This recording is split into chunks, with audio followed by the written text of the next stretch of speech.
LNER First Class cost us 3 times the price of this low-cost electric Lumo train. We're riding both along the same route on the same day to find out, is it worth paying the extra for the improved comfort and the included onboard menu on LNER, or should you just save your money and go with Lumo? Let's find out. We're going to start out with our low-cost journey with Lumo as we make our way up the east coast from Newcastle to Edinburgh. Lumo is one of the UK's newest and lowest cost train operators, competing with LNER on the UK's east coast routes between London and Edinburgh.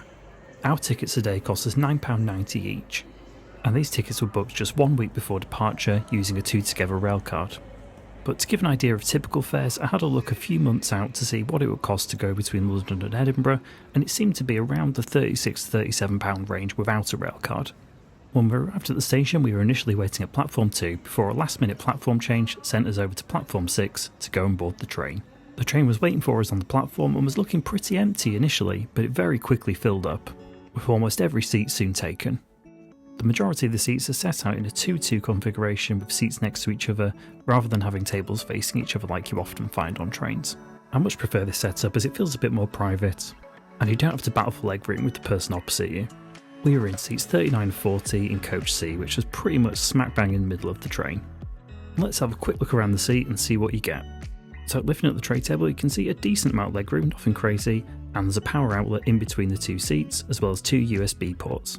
Really appreciate this is between the 2 seats rather than at the wall like on some trains, as it means if you're sitting with someone you don't know, you can still easily access that. The armrests at both sides of the seat were incredibly narrow like this, but the seat back was pretty comfy, and I appreciate the winged headrest that you could easily lean on.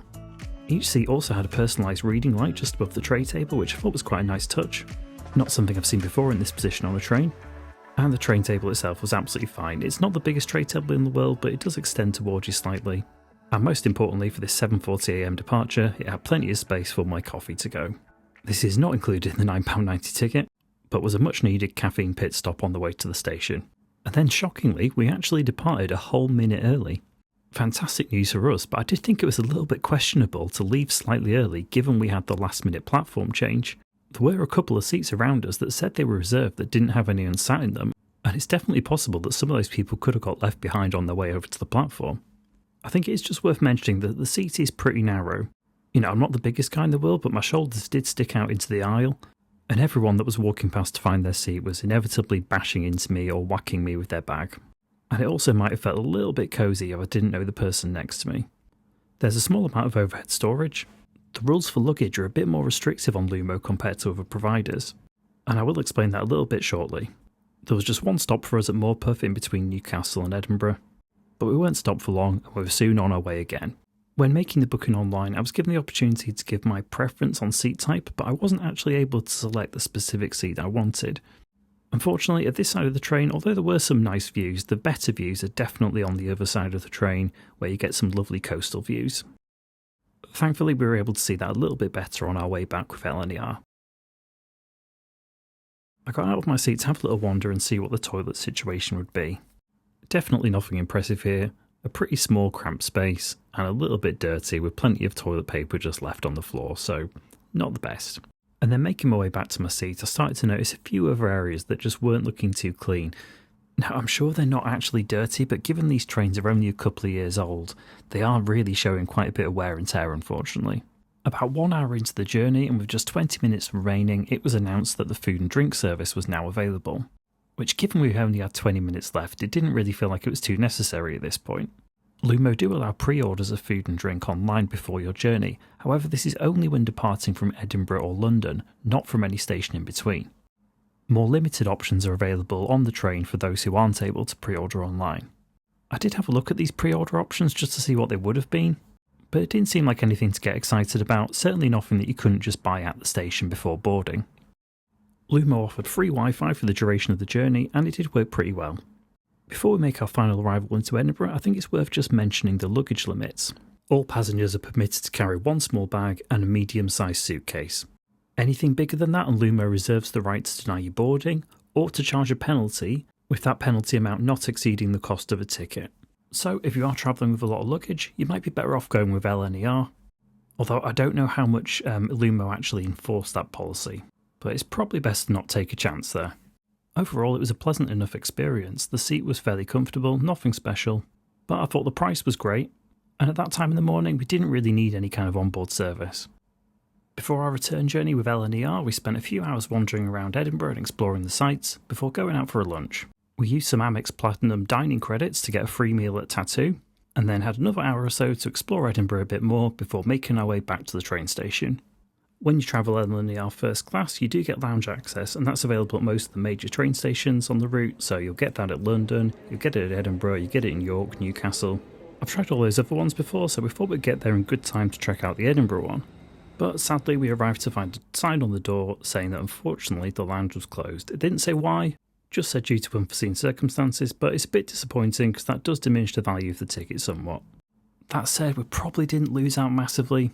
It's ultimately just a slightly more comfortable place to sit down for a bit, as well as getting some fairly basic refreshments like a bottle of water or a coffee, or maybe a pack of crisps or something. Thankfully our train was already waiting for us, so we made our way down the platform towards Coach L. This is all the way towards the front of the train. It was quite a long walk down the platform to get there. And as we were the first people on board, it gave me a good opportunity to have a look around the carriage before people joined. The seats in first class are set out in a 2-1 configuration, and it's a bit of a mix of seat layout, so some of them are just next to each other and some of them are facing each other with the table in between. As I said before, I'm less of a fan of those ones. For the individual seats to the side, some of them are designated for people with mobility issues, and their tables can be lifted to make it easier to get out. There's no big restrictions on luggage on LNER, and there's plenty of overhead space, as well as large luggage racks by the entrance. So taking a look at our seat for today, I noticed that the headrest is missing the normal padding. There's usually an adjustable component to the headrest which seems to have been removed. The armrest is definitely bigger than what you get on Lumo, although it is quite a sturdy one, and there's a good amount of legroom under the seat. And then between the two seats is a power outlet and just one USB port, unlike the two that you get with Lumo. But aside from that one area where Lumo might have the edge, the LNER First Class seat is, as you'd expect, superior in every other way. The seat has a fixed shell recline where you press the button and you kind of slide yourself forward, so you're not inconveniencing the person behind you when you recline. It's not the best recline in the world, but it's better than nothing, and it's nice that you can recline anytime without bothering anyone else. A menu was left out at our seat so we could have a look at the food and drink options available and make our choices in advance of them coming around. The roast chicken and gravy sandwich definitely caught my eye, as well as the salted caramel pot for dessert. On the back of the menu is the drinks menu, which includes hot and cold drinks and alcoholic drinks, all included with the ticket. Similar to our Lumo seat earlier, there was a few signs that things could have been cleaned a bit better. Nothing that couldn't be sorted with brushing a few crumbs away though. Thankfully there was no staining on the seats like with Lumo. And the bathroom at the end of the carriage was a lot more spacious. Making my way back to the seats, it wasn't too long before departure time now, and yet the carriage was still looking pretty empty. Only one other person had joined us so far. So I've made myself comfortable and stretched out my legs. And with that, we were then on our way. Almost immediately after we left the station, the trolley was brought around with food and drink. I did end up going for that chicken sandwich, that came with stuffing and gravy, and also got some crisps and a salted caramel pot for the dessert. Meanwhile, Kelly opted for the Bombay potato grain bowl. I mean, my sandwich looked a bit rubbish and it looks really dry, but it was actually really nice. Really good gravy made it nice and juicy, and Kelly enjoyed her meal as well.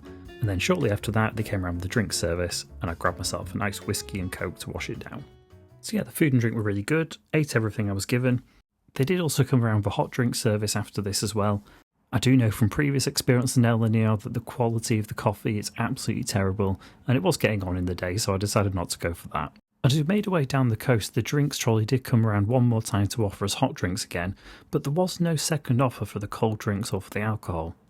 Now, I wasn't desperate for another drink or anything, but I did think it was a bit poor on a 1 hour and 20 minute journey that they only served us right at the start of it and never came round again.